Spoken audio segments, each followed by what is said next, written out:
तर प्रत्येकाची अपेक्षा आहे, मला जेव्हा 50,000 हार पडले त्याच्यापैकी 90% लोक ते हार घालताना म्हणाले की आता तुम्ही मंत्री झालं पाहिजे.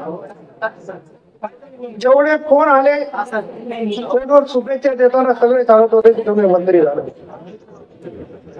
पण अतिशय गर्वानं खरं तर मी बोलू नये, मीडियानं माझं हे वाक्य झापून एवढीच विनंती आहे, प्रेमानं सांगतो अजित दादा शब्दाचा पक्का आहे.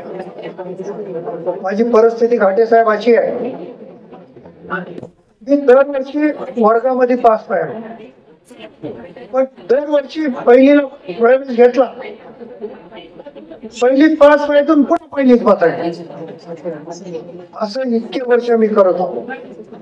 त्याचं कारण असं आहे की पहिली निवडणूक मी शिलाई मशीनवर लढली, तेव्हा निवडून आलो. ते म्हणायचे की तुझी वेळ पहिली आहे, तू थांब.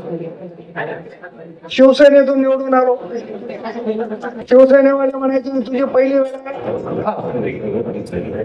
भाजप मधून निवडून आलो, भाजपवाले म्हणजे तुझी पहिली वेळ आहे.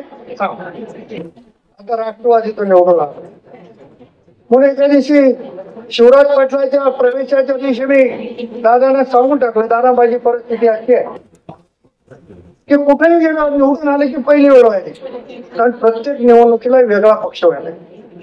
दादा म्हणले की अजित पवार हा शब्दाचा पक्का आहे, तुमची 2004 पासूनची सिनियरिटी मी काउंट करीन आणि त्याचा न्याय द्यायची भूमिका मी घेतल्याशिवाय राहणार नाही, अशा पद्धतीचा शब्द त्या राज्याचे उपमुख्यमंत्री आणि राष्ट्रीय अध्यक्ष आदरणीय अजितदादा पवार साहेबांनी दिलेला आहे.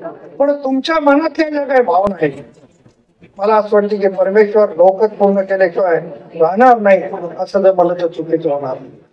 ते मंत्रिपद गाड्या घोडे घेऊन फिरायसाठी नाही, ते जिल्ह्याचा चेहरा मोठा. आज नांदेडची अवस्था कशी आहे, नांदेडचा पकाल शहर या महाराष्ट्रात दुसरं कोणतं नाही.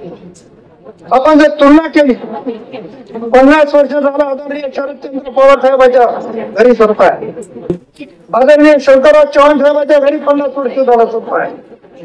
पण बारामती शिंगणापूरलाही राजवेल एवढं चांगलं शहर झालंय.